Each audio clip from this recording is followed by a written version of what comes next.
Kayak misalnya Obama nulis riwayat hidup dia, walaupun ditulis orang lain, tapi dia masih hidup, namanya autobiografi. Kalau orang lain yang nulis, secara umum disebut biografi. Ya, jadi perjalanan hidup seseorang mulai dari kecilnya sampai besarnya itu namanya biografi. Dalam bahasa Arab disebut sirah, dan berasal kata-kata perjalanan sirah. Nah, sirah Nabi Muhammad SAW ini itu mulai direkam mungkin abad ke-7 atau abad ke-8 setelah Rasulullah SAW meninggal. Jadi mulai dari Ibn Hitam pertama kali, kemudian ada Ibn Ishaq yang pertama sekali nulis, kemudian terus kan ada sampai yang terakhir ini yang paling sering dibaca bukunya oleh orang terutama di Indonesia, nama bukunya Sirah Nabawiyah, tapi sebenarnya itu Al-Rahil Al-Maktum karangan Saifur Rahman Saifur Rahman Mubarakpuri.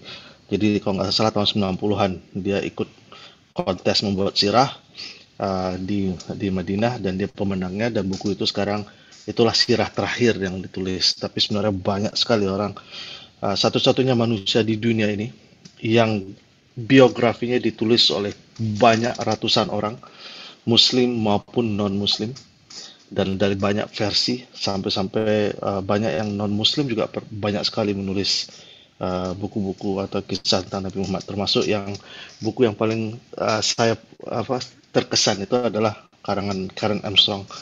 Karen Armstrong menulis sirah atau hidupnya Nabi Muhammad SAW itu 2 kali. Non-muslim bekas biarawati namanya Karen Armstrong menulis 2 kali. Yang pertama The Prophet of Our Time, sama satu lagi apa gitulah, 2 kali. Jadi luar biasa, dan memang banyak menginspirasi manusia untuk menulis buku-buku, termasuk sejarawan-sejarawan tahun 1800. Jadi orang yang paling biografinya ditulis orang. Nah, kalau nabi-nabi yang lain itu tidak bisa disebut sirah karena dia lebih kisah nabi ini ada 2 pendekatan cerita itu ada 2, ada yang pendekatan historis.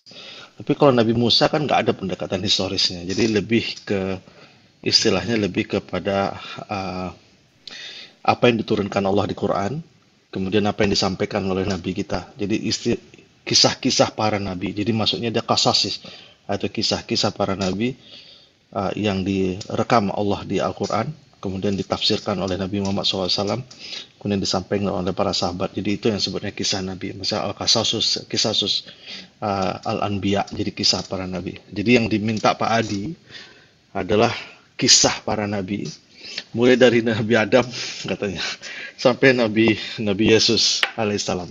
Saya berani ngomong Nabi Yesus alaihissalam, soalnya memang itu sarana dakwah, saudara.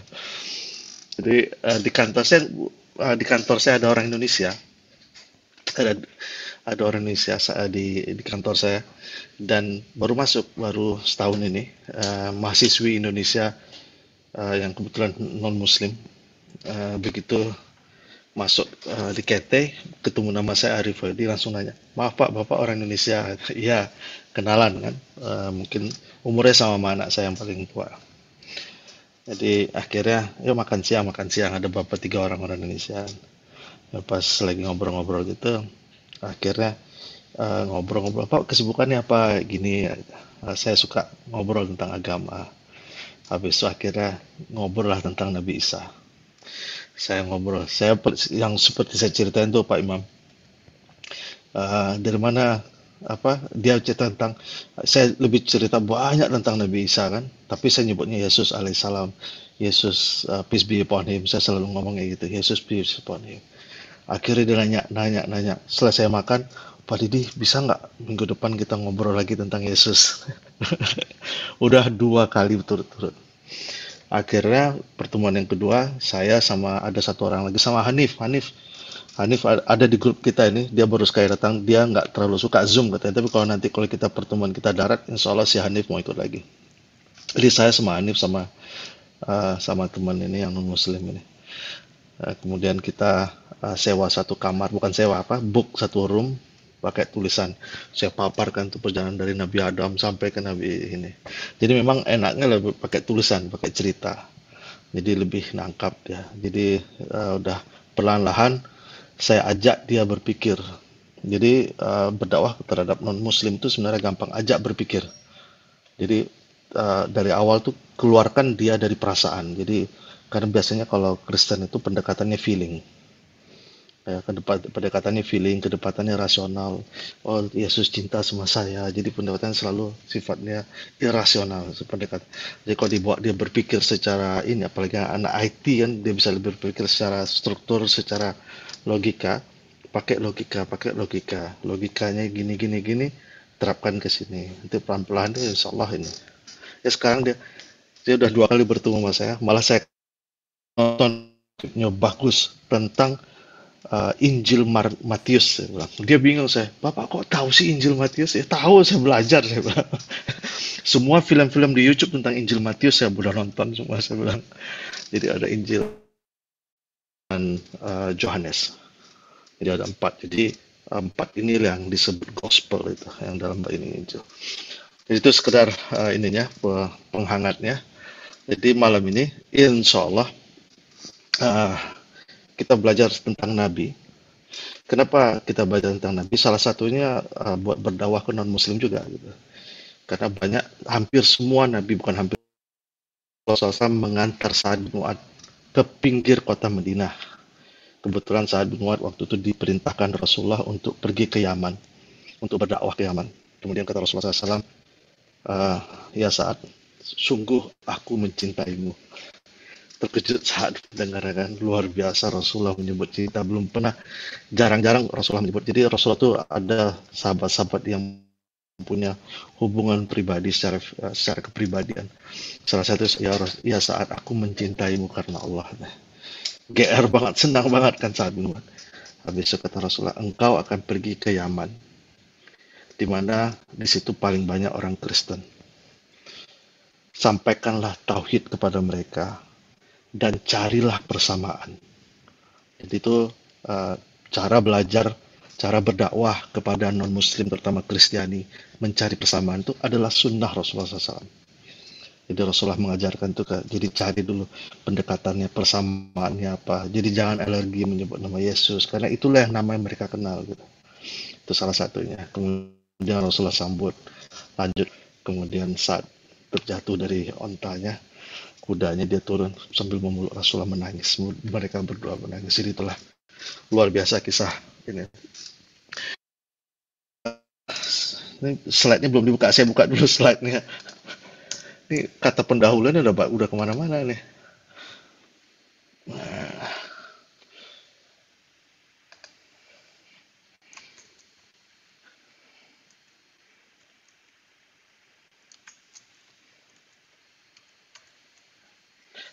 Saya bisa share ya? Oh bisa. Bisa Pak Didi. Kelihatan ya? Kelihatan. Ya, sudah kelihatan. Oke, jadi topik ini saya kasih nama iman kepada Nabi dan Rasul. Jadi kenapa kita sebut iman? Karena memang ini bagian dari fondasi kita ya. Salah satu, kok sekedar bertanya aja biar terasa hidup. Pak Rian kali ya.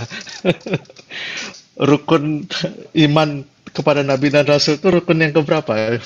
Ada yang tahu nggak? Ini ada Bang Ali. Assalamualaikum Bang Ali. Keempat apa ya? Nah, Waalaikumsalam warahmatullahi. Waalaikumsalam. Waalaikumsalam warahmatullahi. Ya, yang ada yang bilang 3, ada yang bilang keempat. Ada yang tahu rukun iman keberapa? Iman kepada Nabi? Iman kepada Allah, malaikat, Rasul. Saya kitab terus Rasul ya. Rasul kitab dulu yang ketiga. Ya? Kitab dulu Pak. Kitab dulu. Oh, iya, kitab dulu. Kitab dulu. Oke, Pak Iman dapat 100, Pak Andri dapat 0. Dapat umrah ini. Nah, lumayan dapat $100. Nggak terasa waktu saya nulis ini tadi ya. Masya Allah. Ada yang lebih lama daripada saya, nggak ada ya, cuma saya ya. Bang Ali pasti baru berapa tahun ya di Hong Kong berapa tahun? Saya dari tahun. Sudah enggak 9 tahun. Alhamdulillah. 9 tahun. Ya, alhamdulillah. Ya. Ya, enggak. Saya sudah 22 tahun. Subhanallah. Malam sudah jadi orang sini. Ya, tapi kalau ada Pak ini di sini, Pak Nasir lebih lama lagi. Ya.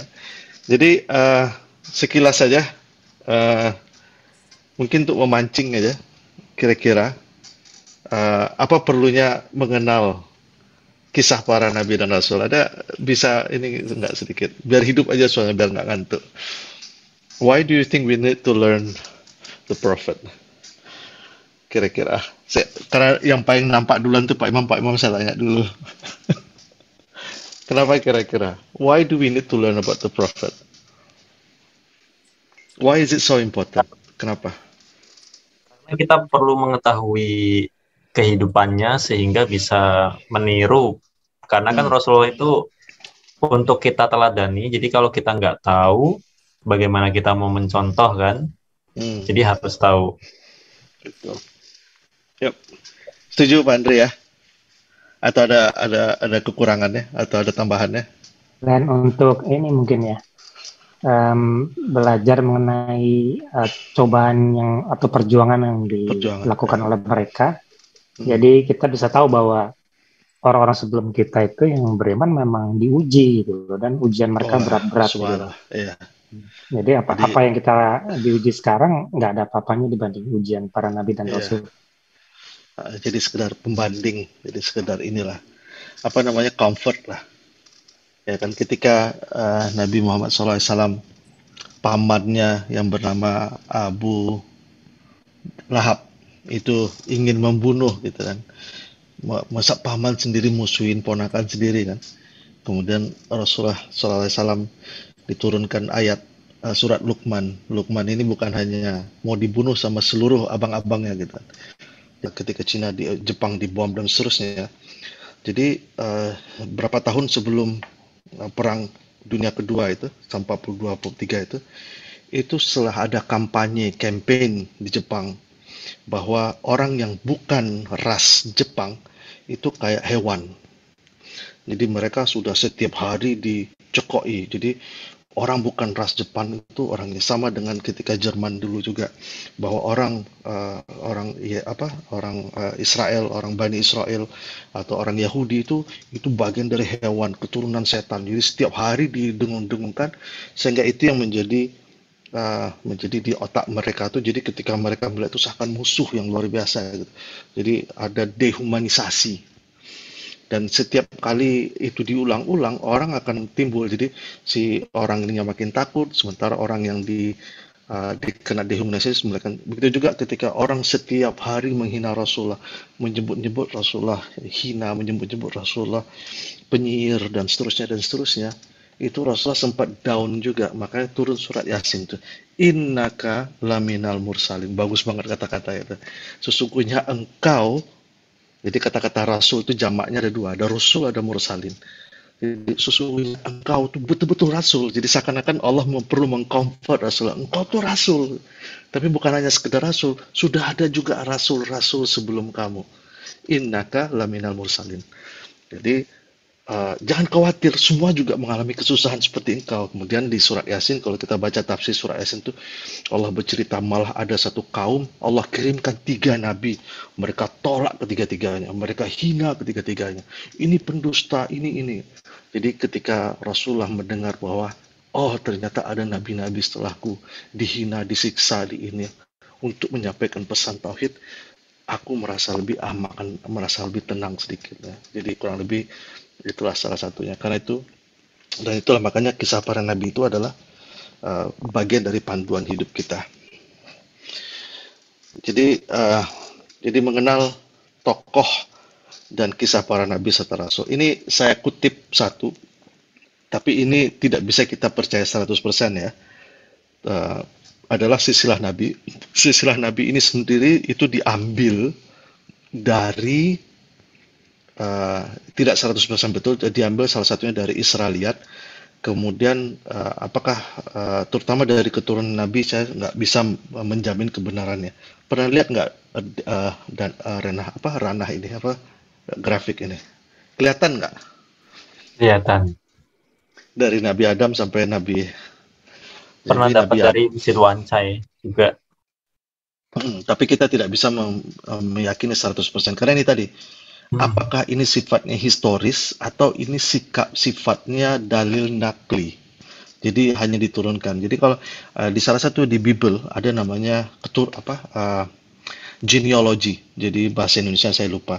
Dalam dalam kitab itu, dalam buku itu, kalau nggak salah itu perjanjian lama ya. Di perjanjian lama itu ada tuh si A anaknya si B anaknya si C anaknya si D. Nah, kebanyakan nabi-nabi itu diambil dari sana. Jadi yang kisah-kisah Israeliat itu mulai dari Nabi Isa, kemudian Yahya, kemudian Zakaria, Sulaiman, Daud. Sebentar, biar saya pakai laser pointer. Kok nggak kelihatan? Kelihatan nggak laser pointer saya? Nggak ya? Belum, Pak Didi. Tapi kelihatan nggak kursor saya? Nggak ya? Oh, ini Ini tuh ya. sudah ini sudah. Oke. Jadi ini Nabi Isa, Yahya. Yahya tahu bahasa ininya, bahasa Inggrisnya? John. John tahu apa bahasa Indonesianya? Serius ya pertanyaannya? Enggak. John bahasa Indonesianya Yohanes. Oh, jauh banget. Jauh banget. Bahasa Arabnya Yuhana. Jadi kemana-mana perginya. Jadi Yahya bahasa Arabnya. Tapi kalau diterjemahin ke bahasa Inggris menjadi John. Tapi John diterjemahin lagi balik ke bahasa Arab menjadi Yuhana. Jadi untuk tokoh yang berbeda ada dua nama memang. Dan di Indonesia kalau ada kata-kata Yohanes itu sama dengan Yahya, sama dengan John. Jadi Paus, Yohanes, Paulus itu Pop John Paul. Kemudian Zakaria bersama seterusnya, ini keturunan ini semua ini didapatnya dari Bible. Dari kitab genealogy. Kemudian Yusuf. Jadi yang namanya Israel, Bani Israel atau Yakub alaihissalam. Ini Yakub ini punya 12 anak. Yaitu salah satunya itu Levi, Bunyamin, Yusuf, Yahuda itu ada 12.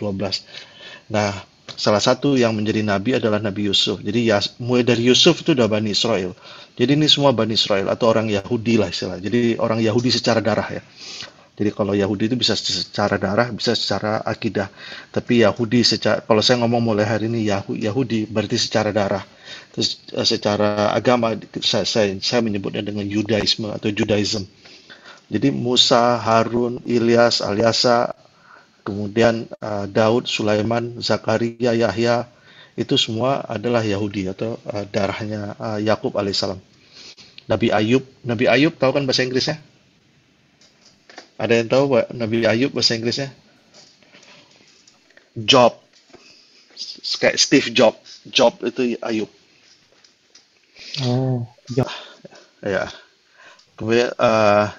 Kemudian Maryam itu anaknya Imran kalau bahasa Inggrisnya Joachim itu bahasa Inggrisnya.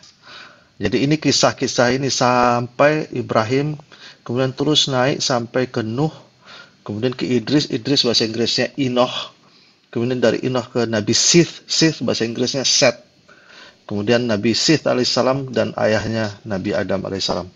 Ini semua dari keturunan ini hampir semua diambil dari Israeliat. Nah, yang dari Nabi Muhammad sampai naik ke Nabi Ismail, nah ini yang saya agak tidak percaya ini, karena setahu saya nenek saya hafal tuh Muhammad bin Abdullah bin Abdul Muttalib bin Hasim bin Qusay Abdul Manaf bin Qusay, itu bisa dinyanyikan. Nenek saya bisa menyanyikan sampai Ismail. Itu kalau tidak salah kata nenek saya 36 keturunan. Ini kok di sini saya total 52, kebanyakan apa mana yang benar saja walau saya nggak bisa, saya mungkin perlu mencari referensi yang lain. Nabi Muhammad sampai ke Ismail itu kok nggak salah benar 36 ya. Dan ini Nabi Adnan siapa nih Pak? Nah, Adnan ini bukan nabi.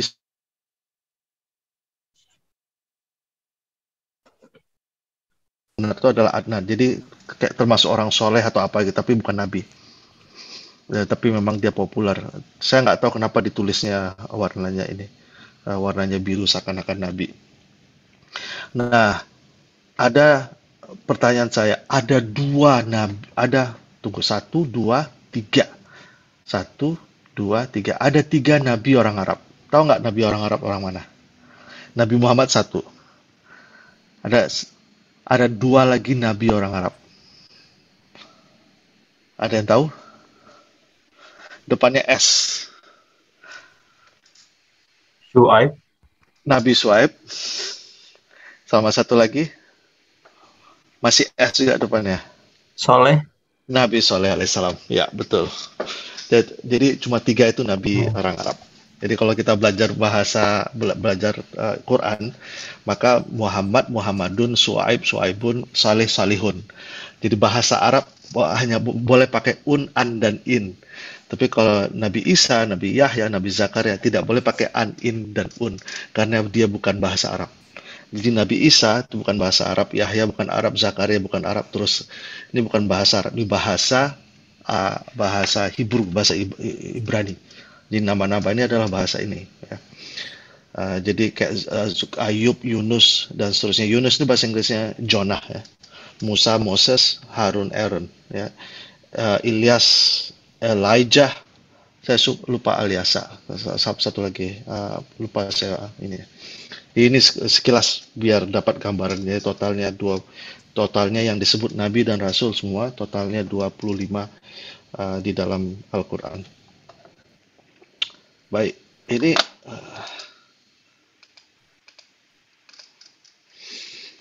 oke. Jadi kita mulai hari ini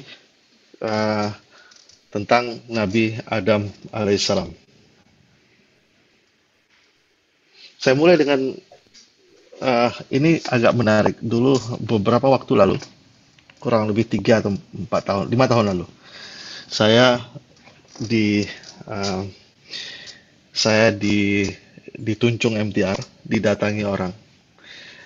Dia ini dari Mormon, dari Kristen Mormon atau Jehovah Witness. Jehovah Witness ini JW ya, sekedar tahu saja di Indonesia kalau nggak salah saya Departemen Agama atau urusan bidang Kristen sudah secara saya harus konfirmasi ya, saya nggak tahu, mungkin ada bapak yang tahu, sudah menyebut bahwa agama Jehovah Witness itu ajaran Kristen yang sesat gitu. Ya, dan di Hong Kong cukup besar mereka ya. Jehovah Witness ada beberapa yang kelihatan misionari. Jadi kata-kata misionari itu adalah artinya dakwah sebenarnya. Jadi the word English dakwah, bahasa Indonesianya atau bahasa Arabnya dakwah, bahasa Inggrisnya sebenarnya missionary. Jadi itu misionaris, sama kita ustadz juga banyak yang misionaris. Saya juga menyebut diri saya misionaris. Jadi kalau saya misalnya ketemu sama orang Kristen, I am a Muslim missionary, saya bilang. Artinya saya pendakwah dari Muslim. Jadi kata-kata misionari jangan alergi dulu. Misionari itu terjemahan dari bahasa Indonesia dakwah. Nah orang misionari dari Jehovah Witness nih ngobrol sama saya, kemudian dia bilang, do you want to know about God? Oh yes, I love God, saya bilang kan. Kemudian dia kasih saya brosur Jehovah Witness. Where are you from? From Indonesia.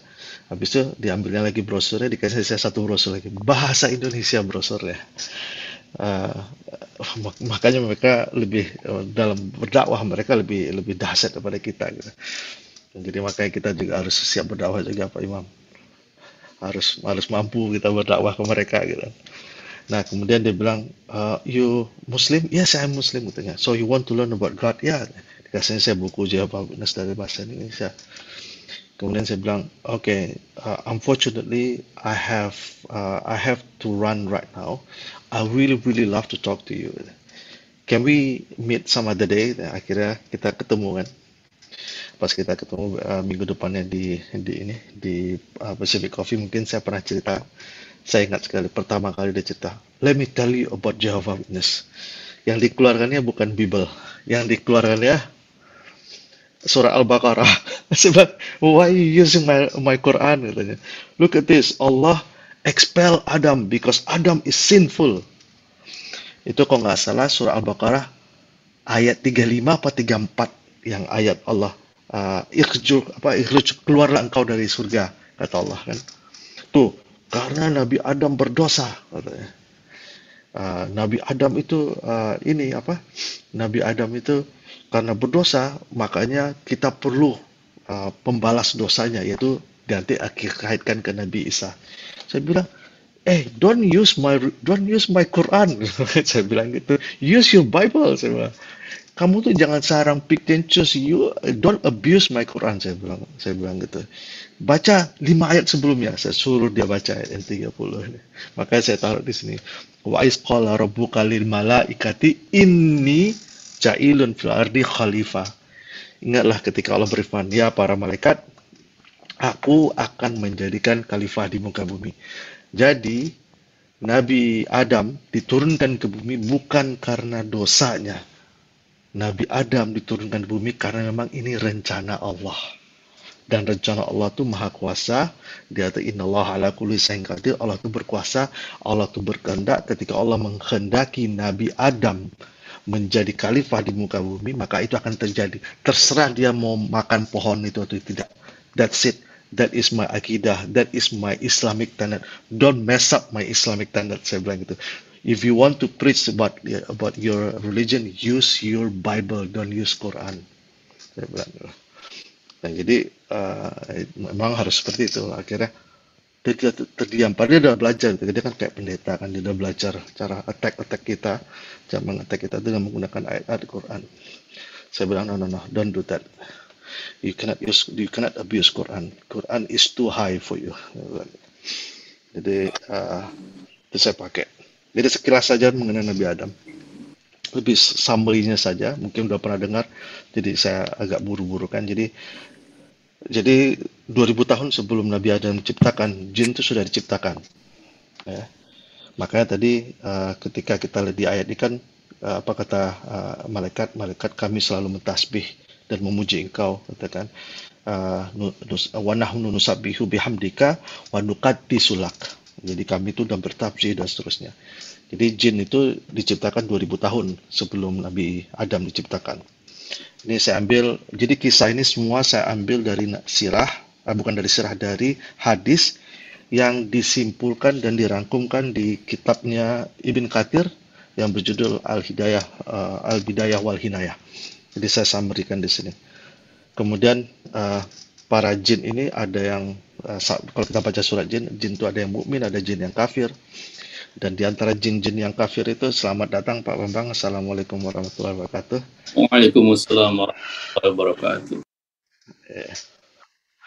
Jadi jin ini ada yang kafir, makanya ketika malaikat bertanya, kenapa engkau ciptakan khalifah? Kan manusia itu akan melakukan pembunuhan dan kerusakan. Dari mana malaikat itu tahu? Karena kisah jin ini. Jadi jin itu sudah melakukan pembunuhan dan kerusakan. Akhirnya Allah kirimkan tentara untuk mengirimkan para malaikat untuk mengusir jin itu semua. Jadi dalam hadisnya semua diusir ke laut. Wallahualam apakah ke laut yang mana kurang.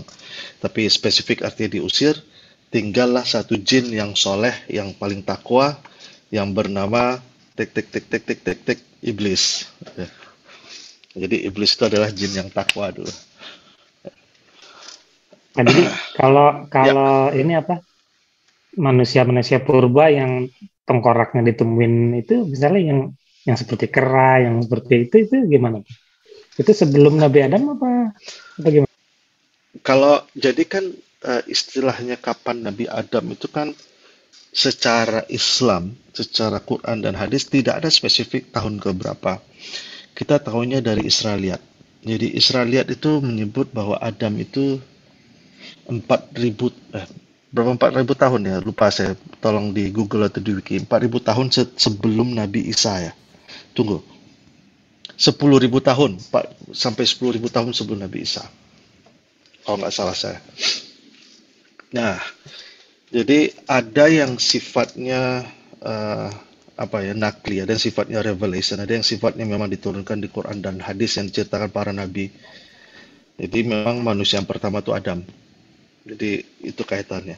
Nah, kalau yang mengenai bukunya Darwin itu? The Origin of Species. The Origin of Species. The Origin of Species itu dia mencoba mengkaitkan antara perkembangan makhluk purba sampai terjadinya manusia.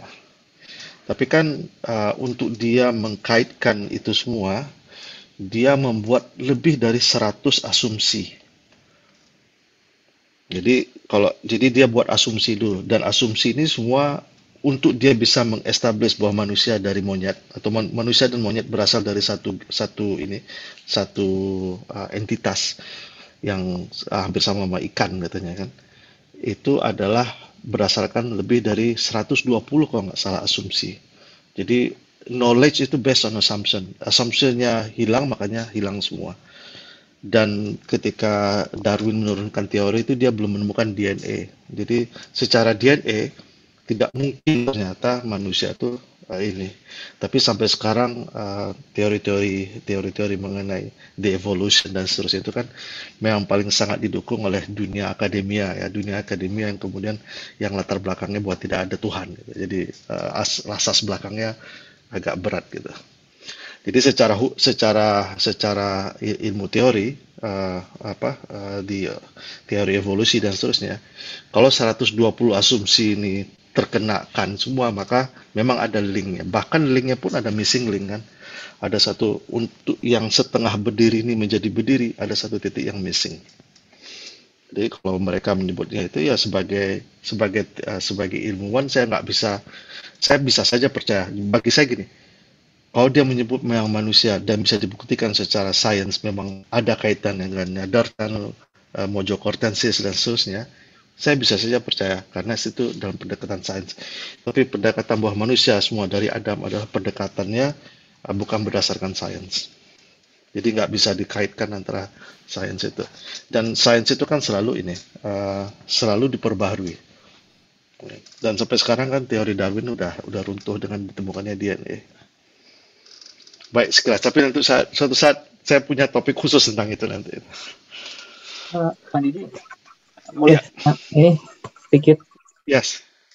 Ya, yang sekarang lagi mencuat ini, yang lagi rame itu justru bukan teori Darwin, Pak, tapi alien. Ini yang lagi UFO, alien dengan baik itu di di Discovery Channel, di History ataupun di National Geography, semua ini saya lihat seperti yang rame-rame mengangkat atau entah itu mencuci otak global ya, secara global mungkin dengan satu-satu Amerika sudah mendeklar beberapa pesawat melihat ada UFO terbang, terus di satu sisi sejarawan dari mulai suku Maya ataupun di Mesir ataupun semua dengan berbagai macam dikait-kaitkan bahwa puluhan ribu tahun yang lalu kalaupun manusia purba seolah-olah teknologi ini sudah ada gitu, sehingga peradabannya ini muncul bukan dari dunia manusia, tapi dari planet lain. Nah ini yang lagi seperti ada sesuatu kekuatan yang mengkomandoi supaya ke arah sini nih, seperti itu nih Pak. Saya belum lihat secara detail, tapi secara yang saya tahu sedikit saja mungkin. Yang pertama kan teori relativitas Einstein kan masih berlaku kan ya. Artinya tidak ada satu benda yang bisa melebihi kecepatan cahaya. Jadi suatu benda yang melebihi kecepatan cahaya, maka dia akan lebur dan hilang. Jadi jika suatu benda berangkat ke planet lain dengan kecepatan menghampiri kecepatan cahaya, dan dia pula di dalam jangka 2 menit, maka bumi sudah beredar kurang lebih 150 tahun ya. Berarti dengan memakai ini teori aliens itu jadi hancur, karena berarti kalau dia bolak-balik 2 menit berarti kita udah ribuan tahun gitu. Kalau bolak-balik sejam. Dan jadi dari teori relativitas Einstein itu yang dulu saya pelajari, nggak tahu saya bahwa yang sekarang ini lagi alien. Boleh nanti saya coba cari ininya mengenai kalau teori Darwin teori ini. Tapi mungkin ada secara spesifik kalau misalnya mau nanti kita bahas mengenai Quran dan sains modern. berbeda dengan pendekatan orang-orang selama ini bahwa Quran sama dengan sains modern, tapi lebih dari pendekatan akidah dan fungsi utama Quran. Tapi untuk membahas pertanyaan-pertanyaan seperti itu, DNA, adanya teori Darwin, kemudian alien dan seterusnya. Boleh, makasih atas komentarnya. Saya nggak tahu banyak mengenai teori alien. Ya balik ke, nggak apa-apa ya Pak Dirman ya? Ya silakan Pak, Ya, silakan. ya. Ya. Jadi sekilas saja tadi, jadi Allah mengirimkan para malaikat untuk mengambil beberapa tanah di muka bumi. Jadi dunia ini sudah diciptakan, kemudian dibentuklah Adam. Ini saya singkatkan saja dari hadisnya. Kemudian Adamlah dibentuk dan biarkan selama 40 tahun. Kemudian Allah tiupkan ruh ke dalam Nabi Adam. Dari situlah, jadi begitu ruhnya lewat di atas kepala, kemudian Nabi Adam bersin.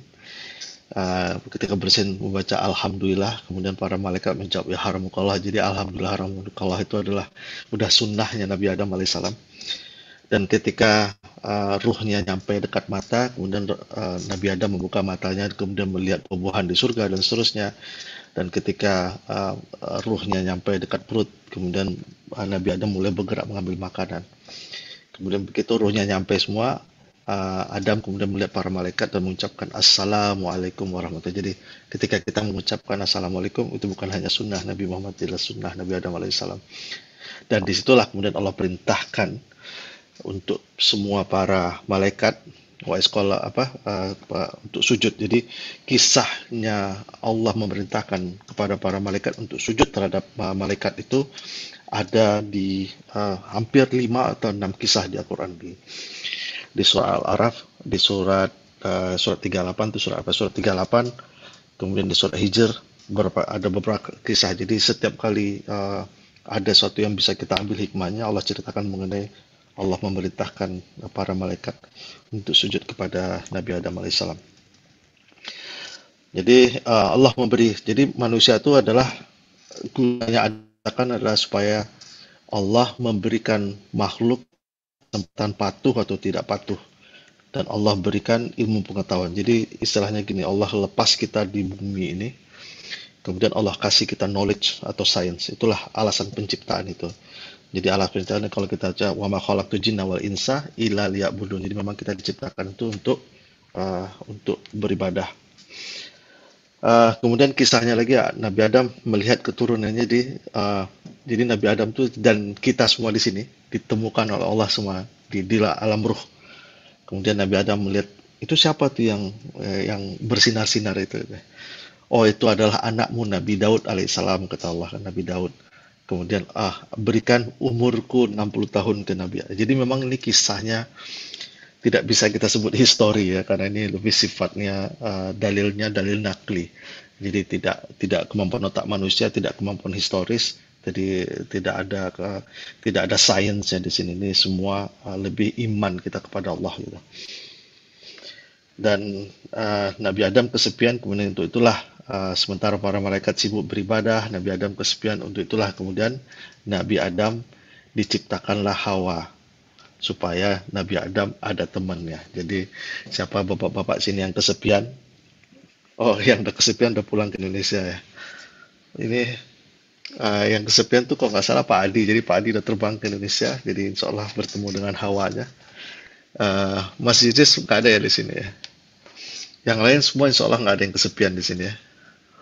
Mas Bang Ali kesepian tak? Insya Allah enggak lah. Siap. Jadi kemudian Hawa berasal dari kata hayya. Jadi sesuatu yang diambil dari sesuatu yang hidup. Jadi ada yang bilang dari tulang rusuknya dan seterusnya. Tapi yang artinya Hawa itu sesuatu yang diciptakan dari yang hidup. Jadi artinya Nabi Adam seakan-akan diambil dari belakangnya, kemudian diciptakanlah Hawa. Kemudian Nabi Adam mungkin tahu kisahnya, saya cepatkan saja. Kemudian di surga banyak sekali pohon. Allah perintahkan jangan mendekati pohon ini. Kemudian iblis lah. Nah, ini di sini perbedaan antara Islam sama Kristen salah satunya. Iblis kalau dalam istilah Kristen itu mereka memakai kata-kata serpent itu ular yang bernama apa nama iblisnya orang orang Kristen itu? Lucifer. Namanya Lucifer. Jadi Lucifer itu menggoda, ini ada pohon ini adalah pohon ilmu. Ya, pohon ilmu. Pohon ilmu ini kalau kamu makan, kamu akan menjadi Tuhan. Itu kalau istilahnya orang Kristen atau Kristiani menurut Bible mereka. Tapi kalau dalam Islam, iblis membisikkan kepada Adam, kalian ini tidak akan lama di surga, akan diturunkan ke bumi, karena iblis sudah tahu. Nah, supaya kalian abadi di dalam surga ini, makanlah pohon ini, pohon keabadian. Abadi itulah. Jadi makanya orang Indonesia menyebut pohon khuldi. Khuldi itu artinya keabadian, khalid. Jadi setelah mereka makan menjadi telanjang, hanya saja kalau di versi Bible itu salahnya Hawa nih. Makanya kalau kita lihat ini, salah satu pendekatannya nanti kalau Pak Iman mau ngobrol sama orang Kristen, mengajak berpikir bahwa Bible itu kurang tepat adalah banyak sekali ajaran-ajaran di Bible itu yang mengutuk perempuan dan Hawa. Karena Hawalah manusia keluar dari surga. Karena Hawalah Adam terpleset. Karena Hawalah manusia digoda setan. Karena Hawa, untuk itu Allah atau Tuhan mengutuk Hawa. Untuk itu Tuhan mengutuk semua perempuan. Tuhan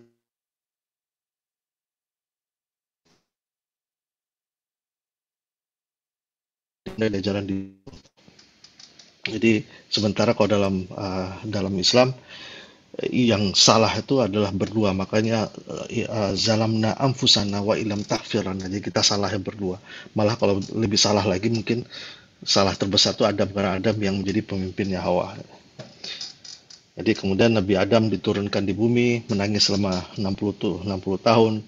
Kemudian jadi turunnya Adam ke bumi bukannya hukuman. Nah, ini beda akidah kita sama orang Kristen. Orang Kristen akan menyebut karena kesalahan Adam, semua manusia berdosa. Karena semua manusia berdosa, dosa ini harus ditebus dengan darah. Dan darah manusia itu penuh dosa, jadi tidak bisa ditebus dengan, makanya harus darah Tuhan. Makanya Tuhan mengirim satu-satu anaknya untuk menjadi pengorbankan darah dia untuk membalas dosanya Adam. Itu yang disebut dengan dosa turunan atau the original sin kalau dalam bahasa Inggrisnya. Jadi itulah.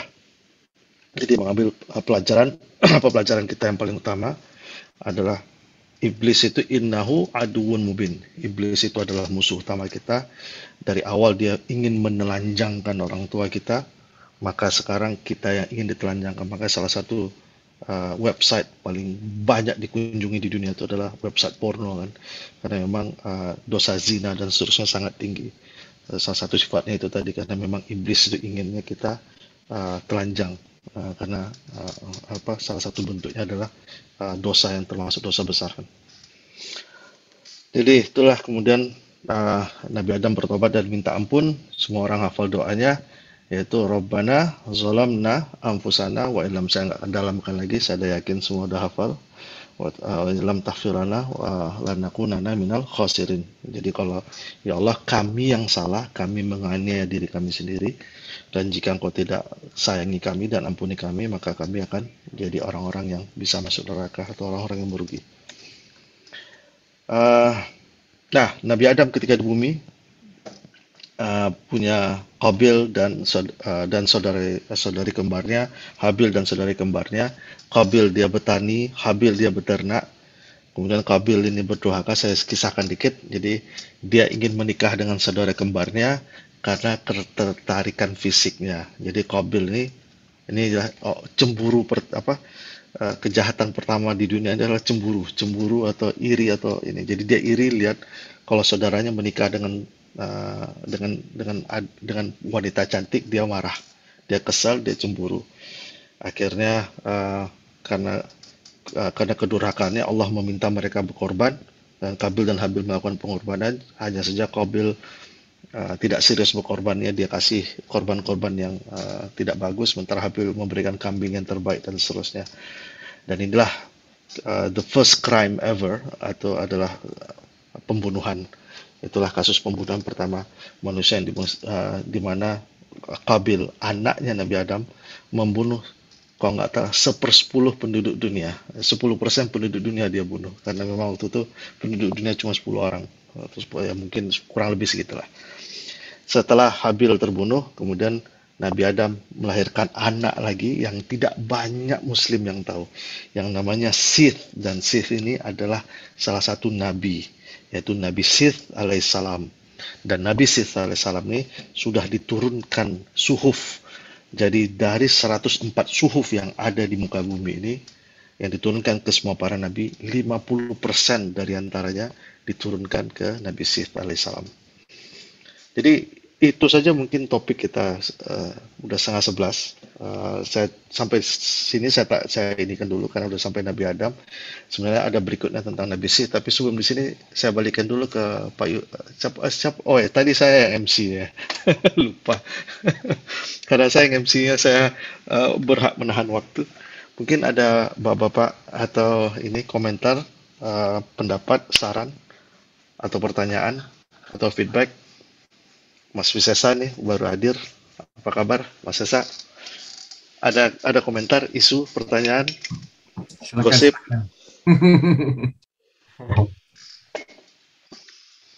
Pak Riano, ini namanya ganti terus, kemarin Orian, sekarang O-nya dipindahin ke belakang. Yes, mau nanya ini Pak Didik. Jadi Ya. kalau gitu manusia itu seluruh manusia ini keturunan dari anak Nabi Adam yang mana, Pak? Itu secara spesifik tidak jelas. Yang pasti nanti di Nabi Nuh, menurut para ulama, zaman Nabi Nuh itu semua, jadi kita ini sekarang ini pastinya keturunan Nabi Adam dan keturunan Nabi Nuh. Jadi ketika Nabi ini semua penduduk dunia itu meninggal kecuali yang berada di kapalnya Nabi Nuh.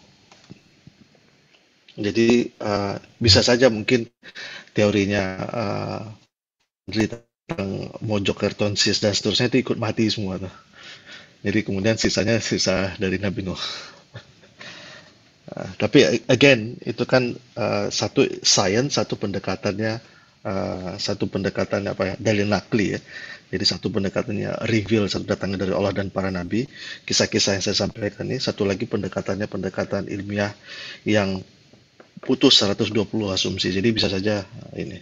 Tapi dari mana aslinya, apakah dari anak Nabi Adam yang mana, walau alam. Tidak ada ini, tidak menjadi suatu kepentingan untuk kita tahu, makanya Allah tidak ngasih tahu kita. Karena kan ya, karena yang satu ya Habil sudah terbunuh gitu ya oleh saudara.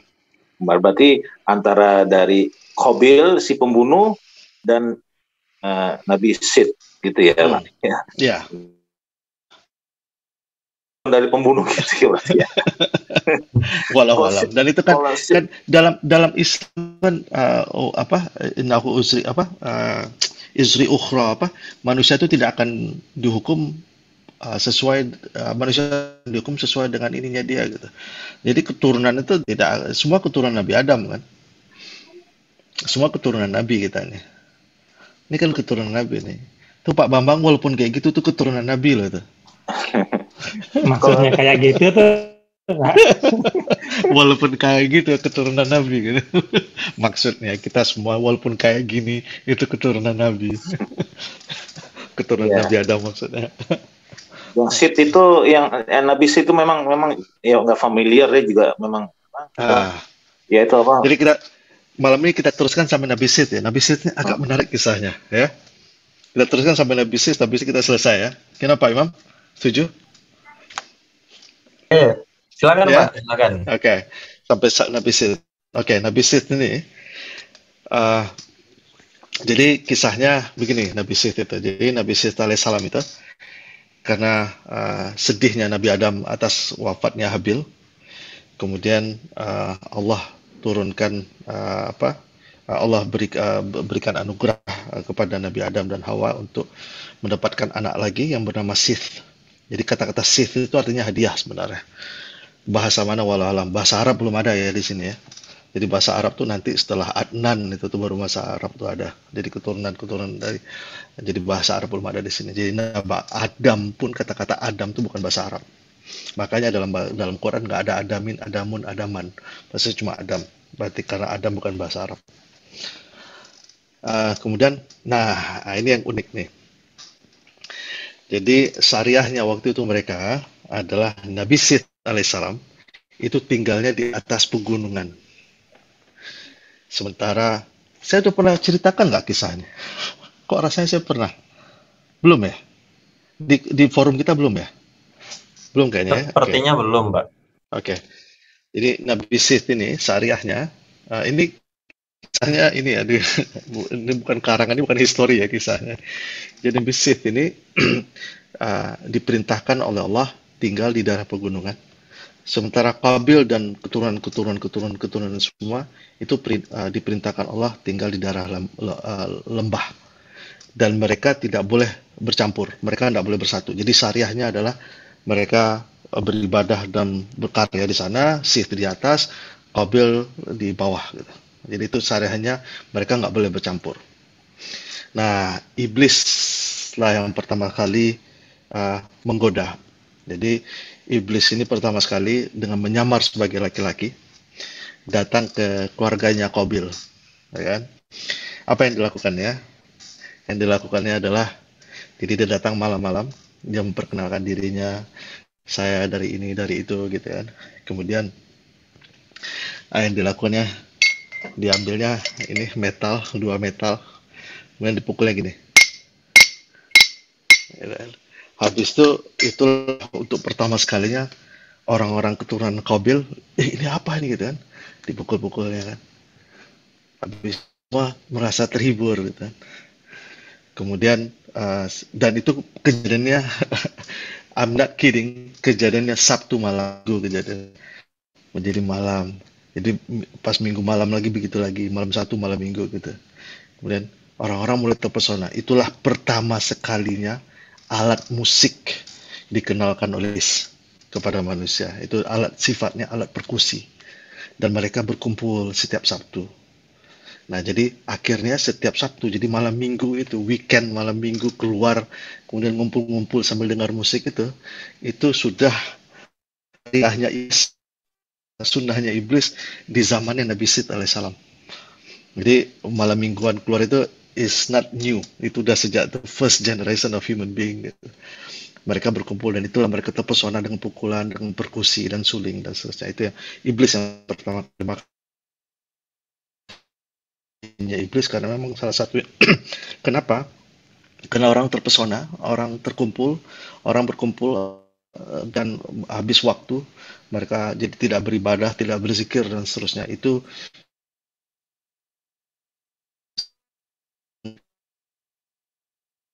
akan terbuai dan di situ yang masuknya setan. Setan itu masuknya ke orang-orang yang biasanya sendiri, dia tidak punya teman-teman yang saling halakah seperti kita. Orang-orang yang biasa merenung-renung, berdiam, berdiri, kemudian mendengar musik itu gampang, mendengar alunan-alunan yang membuat mereka zikir itu gampang termasuk. Itulah itu yang dilakukan oleh iblis. Jadi sukunya Qabil ini setiap Sabtu, setiap Minggu mereka berkumpul sambil mendengarkan perkusi dan suling. Nah, itu yang dilakukan oleh Qabil, iblis terhadap Qabil. Kemudian iblis menyamar lagi, kemudian masuk ke keluarga Sith. Kemudian tanya ke kaumnya Sith itu, kenapa kalian kok nggak boleh ketemu sama orang yang di lembah itu? Itu kan saudara kalian satu bapak Adam gitu. Kenapa kok kalian berpisah? Jadi mulai namanya syariah itu ya. Syariah itu kadang-kadang Allah kasih kita otak untuk kita mencari Allah. Tapi kalau kita sudah ketemu dengan Allah, maka kita tidak boleh lagi menggunakan otak kita untuk menyaksikan syariah. Nah, ini yang dilakukan oleh iblis. Cobalah kalian itu kan saudara, kenapa nggak boleh ketemu gitu? Iya juga ya, benar juga ya. Cobalah sesekali inilah katanya, pergilah ke kaumnya Qabil itu. Mereka setiap malam Minggu ngumpul-ngumpul, senang-senang. Itu kan saudara kalian semua. Katanya. Benar juga katanya. Akhirnya itulah beberapa orang dari kaum Sith turun ke lembah, kemudian dia datang dan bertemu. Disitulah pertama sekalinya dosa tabarruj muncul. Apa tabarruj itu? tabarus itu untuk pertama tabarus itu apa tabarus Indonesia-nya memperagakan diri, mempercantik diri pakai lipstick, pakai ini ya itulah kurang lebih supaya mempesona orang. Kemudian pertama kali laki-laki berjumpa. Jadi yang uniknya kaum Qabil ini perempuannya cakep-cakep, tapi laki-lakinya yang biasa saja. Ini ada di hadis loh. Kemudian kaum Sith ini laki-lakinya cakep-cakep, perempuannya biasa saja gitu. Jadi makanya dilarang mereka bertemu. Jadi begitu kaum Qabil ini, kaum Sith ini turun melihat perempuannya kaum ini, wah cakep-cakep di sini kan. Akhirnya mereka sering kurung, nggak ada terjadi apa-apa. Minggu depan datang lagi, nggak terjadi apa-apa. Tapi muncullah majelis bercampur dan itulah munculnya zina pertama kali. Jadi termasuk dosa-dosa pertama itu adalah zina. Tabaruj, kemudian makanya tabaruj berawal dari musik, dari berkumpul-kumpul menggunakan alat musik. Kemudian tabaruj itu saling memperindah diri, mempercantik diri. Kemudian akhirnya berzina. Itulah dosa zina pertama kali sejak Nabi Sid alaihissalam. Akhirnya ceritanya ya Nabi Sid terus berdakwah, kemudian sampai ke daerah kota Babilonia dan seterusnya. Kemudian dan kisah itu tidak banyak memang karena mungkin dalam bentuk sirah, jadi hanya cuplikan hadis. Dan nabi berikutnya adalah Nabi Idris alaihissalam. Itu sampai di sini saja dulu kisah kita. Kita sudah membahas dua nabi, yaitu Nabi alaihissalam dan Nabi Sith alaihissalam. Kita tutupkan saja sampai di sini kisah nabi kita malam ini. Mungkin ada sekedar pertanyaan atau tanggapan. Nah, kisah Nabi Sith ini setiap kali saya ceritakan, semua orang, Nabi Sith? Belum pernah dengar. Saya yakin Pak Bambang udah pernah dengar, karena kisah Nabi Sith ini resikonya Pak Bambang tetanggaan sama saya dulu, hampir sering banget saya berkisah tentang Nabi Sith dulu. Dia udah pernah dengar ya. Pak Didi, kalau yang kaumnya siapa Qabil tadi itu berarti mereka menyembah Allah apa enggak ya? Semua menyembah mereka Allah. Berpesta-pesta begitu, tapi tetap semua menyembah Allah.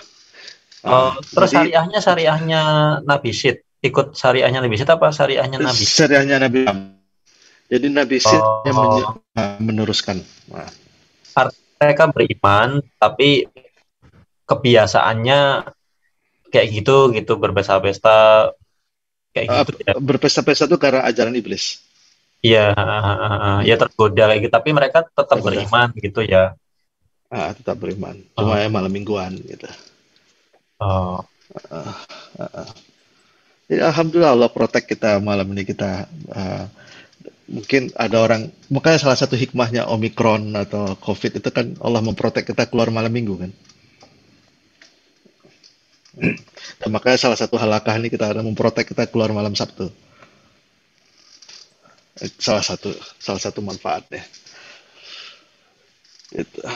Jadi Saturday Night Live atau malam mingguan menggunakan musik, it is the syariah, sunnahnya orang kaum Qabil dah dari dulu gitu. It's amazing gitu. Jadi pas awal dengar, malam minggu, jadi malam minggu itu udah dari dulu ada gitu. Jadi mereka dibuai, itu terlena, kumpul majelis bercampur dan seterusnya. Itu maka keluar tabaruj pertama. Jadi tabaruj itu awalnya zina. Gitu. Berarti Nabi Adam masih hidup ya Pak Didi ya? Waktu ada Nabi Syed masih hidup waktu itu. Berarti mereka ada dua nabi yang berdakwah gitu. Iya. Mereka berdakwah kan ke anak-anaknya masing-masing. Gitu. Jadi kalau Nabi Seth itu nama Inggrisnya apa ya kalau yang biasa disebut? SETH. Oh, Seth. Oke. Seth, ya. Nabi Seth alaihissalam. Pakai sod itu, Sith. Bahasa Arabnya pakai sod. Iya, memang benar ya, Nabi Seth itu yang kalau di Indonesia itu memang setelah Nabi Adam langsung Nabi Idris ya cerita. Kalau waktu memang Nabi Sith itu nggak ada di Quran, Nabi Sith, nggak ada di Quran, maka dia nggak populer di ini. Tapi kisah Nabi Sith itu berkaitan dengan musik soalnya. Dari Quran, dari mana kita tahunya itu? Dari Istrinya? hadis. Dari hadis. Malaysia itu kan ada dua. Dalam bahasa Inggris, reveal sama reason. Jadi reason ini kemampuan otak. Makanya disebut dalil akli, kemampuan otak manusia. Jadi knowledge kita itu datangnya dari kemampuan otak. Dari kemampuan kita menganalisa, kita menentukan mau Joker, tensis, dan Neanderthalis itu adalah manusia purba. Itu semua otak. Dalam satu sumber informasi yang satunya lagi adalah reveal atau wahyu. Jadi Nabi Muhammad SAW itu tidak akan mengucapkan sesuatu kecuali dari Allah. Jadi makanya perbuatan Rasulullah itu menjadi hadis, menjadi tuntunan Islam. Makanya Quran dan Sunnah itu menjadi hukum, dan Quran dan Sunnah itu sifatnya wahyu, hanya datangnya dari Allah. Jadi informasi datang.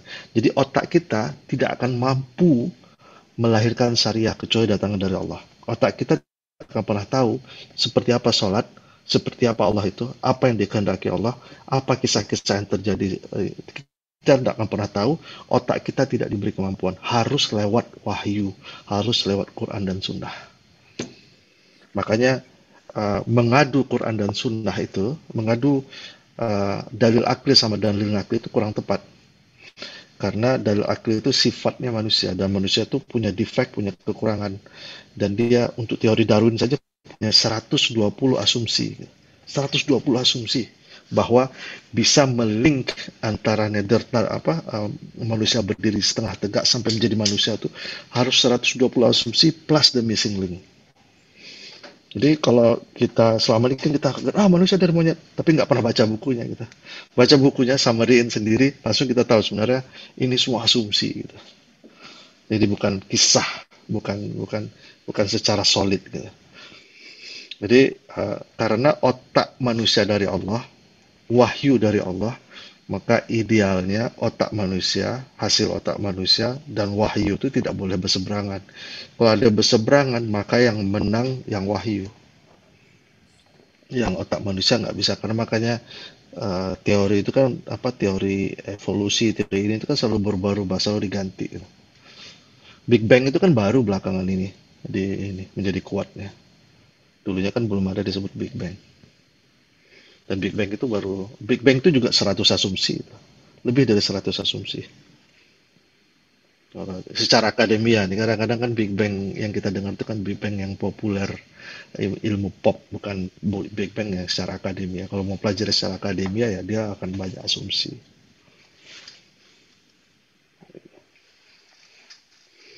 Bang Ali ada pertanyaan? Pak Bambang, kenalkan ini Bang Ali daripada Malaysia. Oh, daripada Malaysia. Selamat. Ya, terima kasih. Enggak, saya mau tahu kenapa Nabi Musa itu lebih banyak disebut dalam Quran berbanding dengan nabi-nabi lain. Apa hikmahnya gitu ya? Iya. Ya. Oke. Ada beberapa hal. Yang pertama, Nabi dari keturunan Bani Israel yang rasul besar yang pertama adalah Nabi Musa. Jadi Allah mengirim 124.000 nabi. Menurut hadis, dari 124.000 nabi ini, itu ada 330 rasul. Jadi kalau rasul pasti nabi belum tentu rasul. Dari 330 rasul ini, ada 5 rasul yang disebut dengan ulul azmi. Itu di Quran, ulul azmi. Siapa ulul azmi itu? Nabi Nuh, kemudian Nabi Musa, Nabi Nuh, Nabi Ibrahim, betul. Nabi Nuh, kemudian Nabi Ibrahim, baru Nabi Musa, kemudian Nabi Isa, kemudian Nabi Muhammad SAW. Nah, mulai dari Nabi Nuh, Nabi Ibrahim, dari Nabi Ibrahim ini yang terpecah menjadi orang Arab dan orang Bani Israel. Dan Bani Israel yang pertama yang menjadi rasul adalah yang ulul azmi itu adalah Musa. Jadi ketika wasbir Allah bersabarlah engkau, kata Allah Subhanahu wa taala, bersabarlah engkau seperti bersabarnya nabi-nabi ulul azmi. Jadi Rasulullah diperintahkan untuk mengikuti ulul azmi. Jadi 5 nabi yang 5 rasul yang berazam tinggi kalau bahasa Malaysia. Ulul azmi, azamnya tinggi, kekuatannya tinggi. Yang pertama itu Nabi Musa.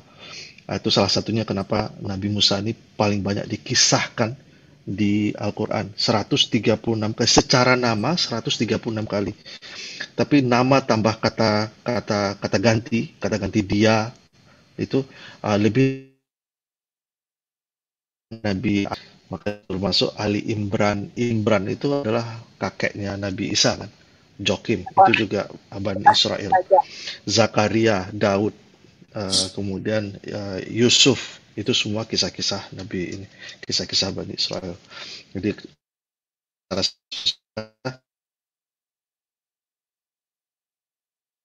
data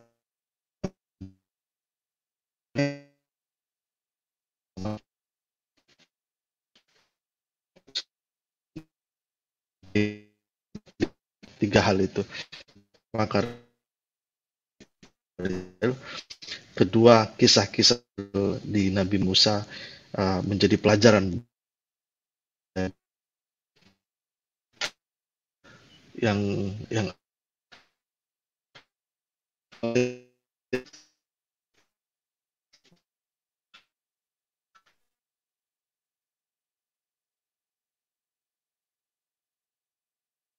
jadi pelajaran untuk umat Nabi Muhammad SAW. Tapi yang ketiga tadi apa? Saya lupa. Itulah salah satu. Itulah 3 alasannya kenapa Nabi Musa banyak dikisahkan di Al-Quran.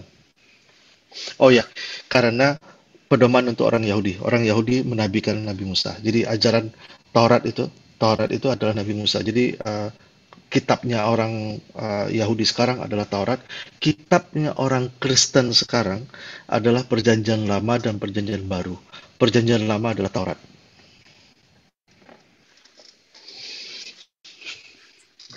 Sudah 11.48, masih ada komentar, pertanyaan lagi? Sampai jam berapa biasanya? Oh, saya MC ya, sampai jam 11. saya juga yang MC, jadi nentuin sendiri. Mas Abe, udah lama nggak ketemu? Udah berapa kali, 2 kali Sabtu Minggu nggak ketemu, kemana aja? Nah, saya pulang kerja, saya juga mempunyai pandangan. Saya tidak ingin selamanya berada di Hong Kong hanya sebagai pekerja migran, kayak gitu. Saya suatu saat nanti saya pengen pulang ke tanah air dan lagi Zoom juga Pak Abe kayaknya itu. Kedengaran. Ingin pulang ya.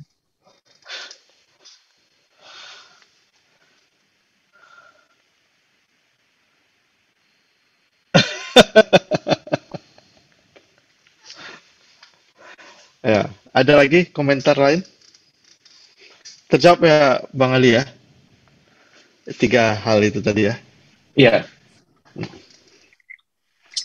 Pak Didi tadi maksudnya dengan ada pemisahan antara Bani Israel dan Arab tuh kenapa kira-kira ada pemisahan itu ya Pak ya? Jadi keturunan Nabi Ibrahim itu kan ada 2, Nabi Ishak sama Nabi Ismail. Ya. Nabi Ishak ini kenapa dan one become Arab, one become Bani Israel? Maksudnya kenapa langsung begitu ada bercabang? Mungkin ini saja keturunan aja. Jadi cuma darahnya aja. Hanya kan Nabi Ismail itu kan dia setelah ditaruh sama ayahnya di Mekah, dia tinggalnya di sana, turun ke sana. Dan dia beranak pinak dengan orang di sana, itulah menjadi bangsa dan keturunan Arab dan mereka berbahasa Arab. Sementara yang Nabi Ishak sama Nabi Yakub, nah sebenarnya kan Nabi Yakub itu kan tinggalnya di mana, di Kanaan sana kan. Kemudian kan Nabi Yusuf alaihissalam, kalau masih ingat ceritanya kan dia dibuang sama abang-abangnya kan. Kemudian dibawa ke Mesir. Masih ingat kisahnya kan? Diambil ke Mesir. Kemudian di Mesir dia menjadi budak, kemudian akhirnya menjadi menteri Menpangan Bulog. Waktu dia menjadi Menpangan Bulog, Kemudian 11 kakak-kakak dia yang lain tuh dibawa semua ke Mesir. Jadi dibawa desa Mesir. Jadi orang Bani Israel ini sejak Nabi Yusuf udah tinggal di Mesir, di Egypt yang sekarang. Dan dia turun-temurun. Sementara dia sama orang Koptik itu sukunya beda. Jadi suku Koptik yang menjadi aziznya, yang menjadi rajanya di situ adalah orang Mesir. Sementara menteri pangan dan bulognya adalah orang Bani Israel, orang Yahudi keturunan Nabi Yusuf alaihissalam. Dan mereka tinggal setelah beberapa generasi kemudian terjadi pemicahan.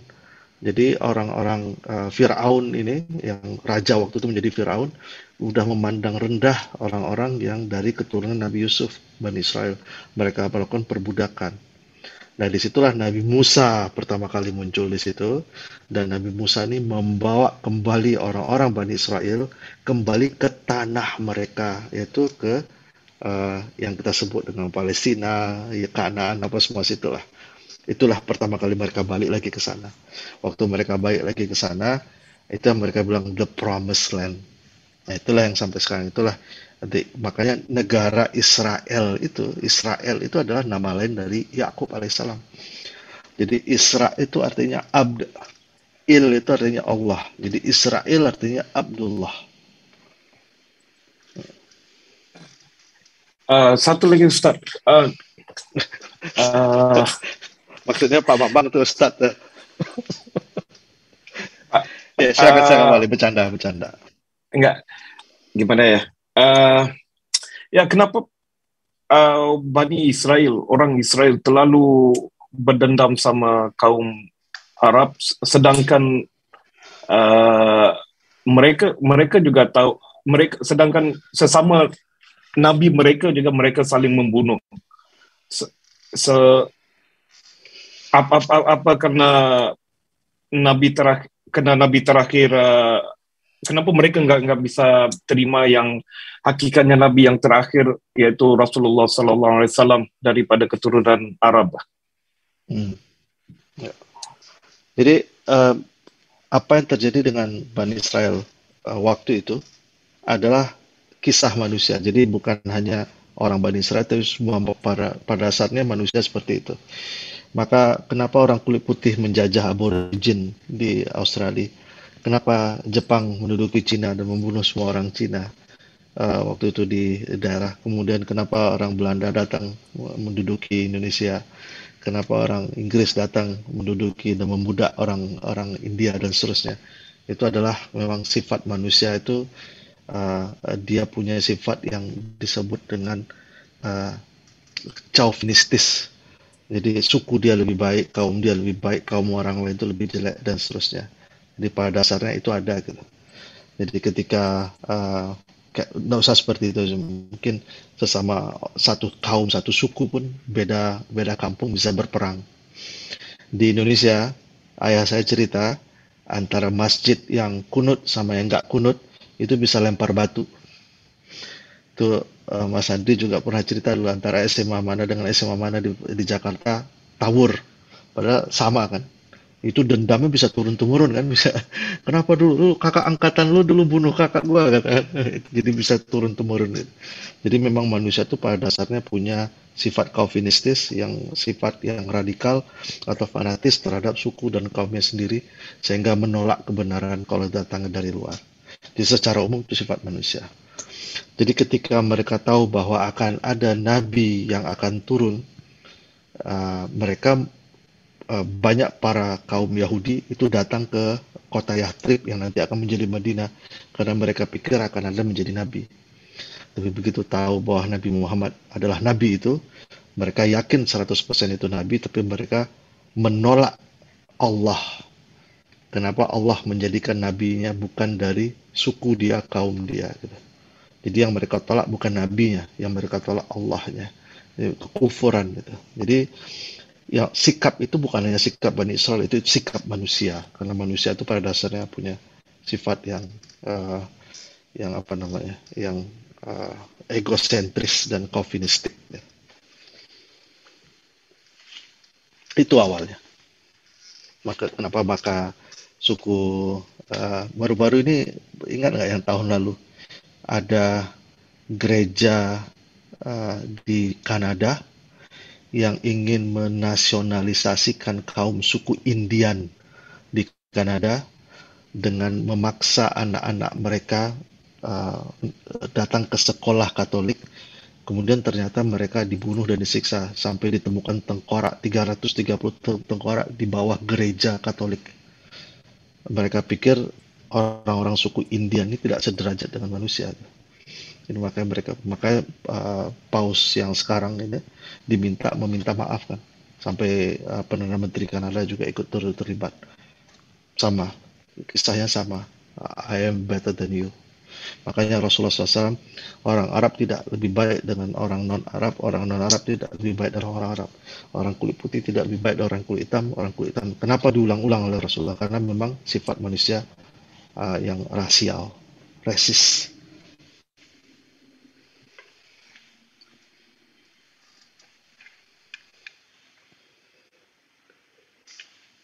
Begitu. Ada lagi? Kalau misalnya tidak ada, kasihan Mas Abe besok mau bangun pagi. Mas Abe harus nanya dong, tandanya dengar. Mana minum saya mana? Pak Bambang, tandanya dengar, nanya Pak. Nanya apa? Kabar di enggak. Jadi kisah Nabi Sis sudah tahu ya Pak Bambang ya? Iya dulu Pak. Oh ya. Waktu di Tongchou. Benar kan?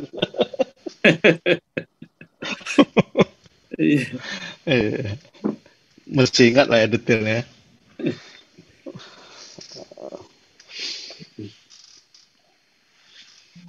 Ya, Pak Dirman, ada yang lagi terakhir mungkin? Kalau nggak ada, kita masih ada 2 menit lagi. Tuh, rumahnya Pak Imam tuh gede banget di belakang ya. Iya nih, baru direnovasi nih Pak. Ini tandanya betulan nih. Ini di Indonesia ini betulan.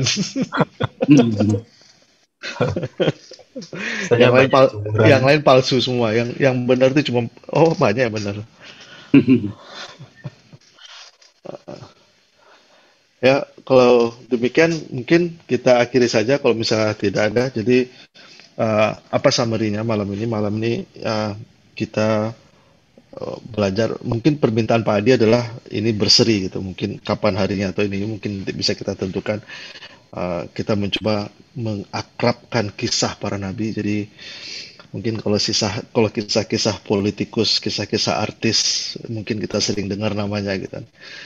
Buka sebentar handphone, buka sebentar WhatsApp, buka sebentar Facebook, banyak sekali kisah-kisah orang-orang selebritas dunia. Insya Allah kita mencoba membiasakan telinga kita mendengar kisah-kisah selebriti jannah, orang-orang yang sudah dijanjikan oleh Allah masuk surga, yaitu para nabi salah satunya.